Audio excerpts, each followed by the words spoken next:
తరగతుల కమిషన్ ఉమ్మడి రంగారెడ్డి జిల్లా బహిరంగ సభా విచారణ శ్రీ గౌరవనీయులకు పి శెట్టి నిరంజన్ సార్ అందరికీ నమస్కారం సార్.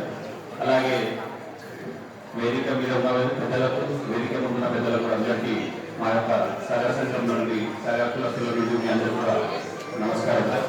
నిజానికి ఈరోజు ఈ యొక్క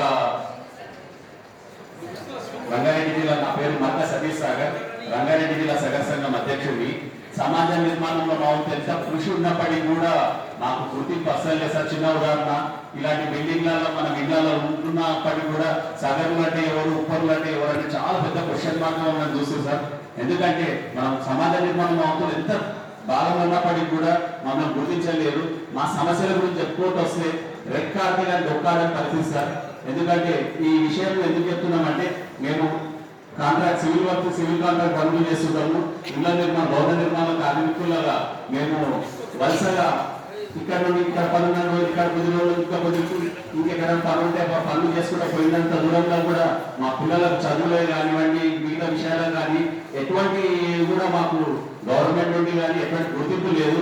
ఇంకో విషయం నిజానికి వస్తే, మా పిల్లల భవిష్యత్తు ఎట్లయిపోయిందంటే, మేము వలస కార్మికులు పోయి ఎక్కడో ఉన్న కాడికి చదివించుకుంటూ వస్తుంటే కూడా దాంట్లో చదివినాక కాడి కొంతమంది కష్టంతో కూడుకున్న పని అయినప్పటికీ కూడా కొంచెం చదివి ముందుకు వచ్చేసరికి సీరియల్ నెంబర్ 31 సగరపుర కాసులేమన్నా వేసి ఇతర అగరవర్గ గుణాల వల్ల చూపెట్టేసరికి మా యొక్క చదువుకున్న పిల్లల భవిష్యత్తు చాలా ఇబ్బంది అవుతుంది సార్. కాబట్టి బీసీ డీల నుండి బీసీ ఏళ్ళకి మారుస్తారని గారికి ఒకసారి మా గోల్ తరఫు నుండి తెలుపుకుంటున్నాను సార్.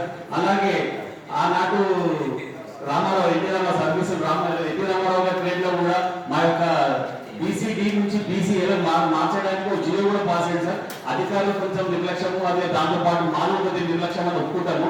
దాంట్లో కొంచెం పొరపాటు జరగడం వల్ల అప్పట్లో బీసీఏ నుండి కూడా కొంతమంది మా వాళ్ళు అందులో జాబ్స్ కూడా పొందిన వాళ్ళు ఉంటున్నారు. మళ్ళీ తర్వాత కొన్ని రోజుల తర్వాత దాన్ని మళ్ళీ బీసీడీలనే కంటిన్యూ చేసి మాకు చాలా ఇబ్బంది పెట్టారు సార్. కాబట్టి దయచేసి మా ఒక సగర్లని మీరు గుర్తించి రాజకీయ పరంగానే కానివ్వండి, రిజర్వేషన్ పరంగానే కానివ్వండి, పిల్లల భవిష్యత్తును దృష్టిలో పెట్టుకోండి సార్. ఎందుకంటే సరే ఇప్పుడు నడుస్తున్న కాడికి కొంతమంది చదువులు అయిపోయింది, జరిగిపోయింది, కానీ ఒక ఉద్యోగం విషయానికి పిల్లల చదువుల కాడికి వచ్చేసరికి చాలా ఇబ్బంది పడుతున్నాం సార్. సరే గుర్తింపు అనేది మేము అందరినీ సమాజంలో తిరిగి మేము తెచ్చుకోగలుగుతామేమో, కానీ రిజర్వేషన్లు మాత్రం మీ చేతిలో ఉంటాయి. కాబట్టి ఆ రిజర్వేషన్ల మీద మీరు ఖచ్చితంగా దృష్టి పెట్టి మమ్మల్ని బీసీడీలకు వెళ్ళి బీసీఏలకు మార్చారని చెప్పేసి మా యొక్క సగర జాతి తరఫు నుండి అందరూ కూడా ధన్యవాదాలు తెలుపుకుంటున్నాను సార్. Thank you sir.